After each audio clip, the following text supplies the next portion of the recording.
Salut toi, aujourd'hui je vais parler du rôle du travail, le rôle d'être employé dans la destinée. En fait, plusieurs fois on se demande que est-ce que lorsque tu dois te déployer, tu dois réaliser ta destinée, tu dois développer tes talents, tu dois t'accomplir, est-ce que en même temps c'est vraiment nécessaire de travailler? Est-ce que tu dois abandonner ton boulot? Pas nécessairement. Dans le cas où tu travailles dans ton boulot, sache que ça fait partie de l'expérience. Tout cela n'est pas anodin parce que tu apprends. Je vais te le dire pourquoi. Moi, particulièrement, quand j'ai commencé à travailler, j'étais plus dans les opérations et ça me frustrait beaucoup parce que je me savais leader et je me disais, qu'est-ce que je fais dans les opérations? Les opérations, en fait, pour ceux qui ne savent pas, c'est là où on fait plus, entre guillemets, dans le technologie et côté un peu manuel. C'est là où on fait les logiciels, on fait des programmations. C'est là où on gère les événements, on regarde les alarmes, c'est un peu plus pratique en fait. Alors qu'il y a un autre côté du technologie où on regarde plus, c'est plus le management, voilà, c'est plus là où on fait des gestions, c'est là où on prend les décisions, c'est là où on décide du produit utilisé, c'est là où on décide du release management. C'est là où on décide de quand on va développer de nouveaux produits, les changements qu'on va apporter aux produits, etc.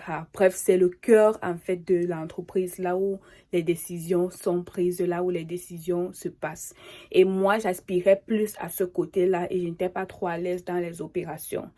Mais voici ce que on m'a donné comme conseil qui m'avait vraiment marqué. C'est que en fait, il n'y a pas de mal à commencer aux opérations, tu vois, parce que lorsque tu es là-bas, tu apprends, tu fais de nouvelles découvertes et tu comprends mieux ce qui se passe en pratique. Ça fait que lorsque tu arrives dans le côté management, tu sais pourquoi on prend les décisions. Tu n'es pas juste le genre de boss ou le genre de leader, de manager qui est là, mais qui est juste là par titre, par nom, mais techniquement est nul. Techniquement ne peut pas répondre de n'importe quoi. Donc un vrai leader, en fait, sait ce qui se passe dans les opérations et il peut défendre, il peut dire qu'on va prendre telle décision parce que il peut donner son point de vue, il peut argumenter et ça fait partie de l'expérience en fait.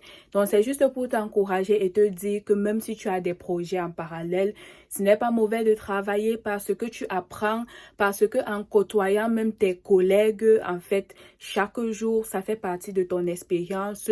On apprend chaque jour, que ce soit l'école de la vie, tu apprends même à gérer les personnes, tu apprends, bref, quand tu regardes, tu observes, ça te fait gagner en expérience que lorsque toi aussi tu seras dans ton entreprise demain, tu auras déjà beaucoup d'expérience et tu ne vas pas partir de zéro et tu auras de quoi donner aussi aux autres. Tu vas apprendre des erreurs des autres, tu vas tirer des leçons et voilà, tu vas partir de là pour aussi bâtir ton empire.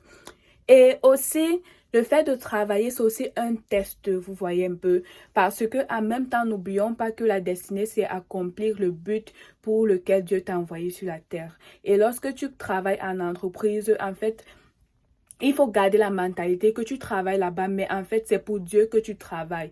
Ton réel boss à qui tu dois répondre, c'est Dieu. Tu dois toujours développer tes talents. Tu dois toujours t'assurer que même lorsque je pars à ce boulot, j'ai les mêmes compétences que les autres, mais je dois me démarquer par mon travail bien fait. Non seulement ça, mais je dois aussi apporter un plus dans la vie des autres, que ce soit mes collègues, que ce soit les managers. J'ai un plus à les donner parce que j'ai Jésus et j'ai quelque chose de plus à les apporter.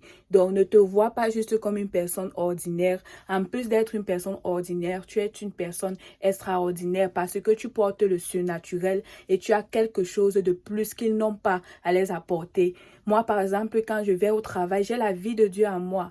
Et quand les gens me regardent, ils ne savent pas que c'est Dieu au travers de moi qui sont en train de contempler. Et parfois, leur vie est transformée, leur vie est changée. Vous voyez un peu. Donc, quand je pars au travail, je me pose dans une position de bénir des personnes, en fait. de bénir, de donner, de partager. Et ça fait que même lorsque je fais mon travail, je donne tout, je donne mon tout, je donne le meilleur de moi-même. Et si je n'ai même pas la récompense, si mon manager ne me donne pas les awards ou voilà, les félicitations, etc. Ça ne me dérange pas parce qu'à la fin de la journée, je sais que Dieu est fier de moi. Mon véritable boss, c'est Dieu. Et tout ce que je fais, que ce soit au travail, que ce soit en route, que ce soit en famille, partout, tout ce que je fais comme si c'était pour Dieu, en fait. Donc, le véritable boss à qui je rends vraiment les comptes, c'est Dieu. Et mon boss ici, c'est comme un test pour pouvoir me bâtir en tant que leader. Donc, je t'encourage, si tu travailles en entreprise et que tu étais frustré parce qu'on ne t'a pas donné la promotion, tu es frustré parce que on reconnaît le travail des autres, toi qui es là depuis des années, on ne te donne pas la promotion, on ne reconnaît pas ton travail, on ne te félicite pas, on fait comme si tu n'existes pas, que ça ne te frustre pas. Dieu voit ton travail et ta semence n'est pas vaine.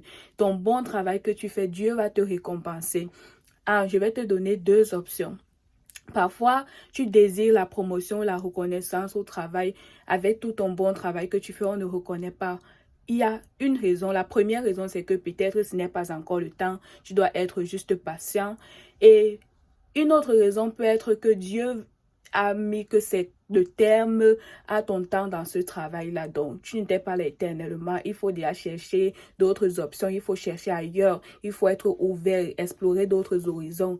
Voilà. Et parfois aussi, c'est le temps pour dire que, OK, tu as déjà travaillé pour d'autres personnes. Maintenant, il faudrait te mettre de toi-même et aussi toi-même t'employer toi-même et développer tes capacités et d'employer aussi des personnes. Donc, sache que tout ce que tu fais, tu le fais pour Dieu et rassure-toi toujours que même dans ton travail ordinaire, là où tu passes chaque jour, on te paye à la fin du mois, rassure-toi qu'en faisant cela, en fait, tu ajoutes de la valeur, que tu continues toujours de voir la vision que Dieu t'a mise à cœur, en fait, et ça va t'aider et tu ne vas pas te comporter n'importe comment et tu vas savoir qui tu es, tu vas connaître ton identité et voilà, et même les gens vont te prendre de la façon dont tu t'exprimes et tu te positionnes, quoi. J'espère que tu as appris quelque chose. Cette vidéo, vraiment, c'était pour parler de la place du rôle d'être employé, le rôle de ton boulot dans la destinée. On va en parler plus dans les prochaines fois, mais j'ai d'abord tenu à faire cette vidéo pour introduction. Merci. Bonne journée à toi.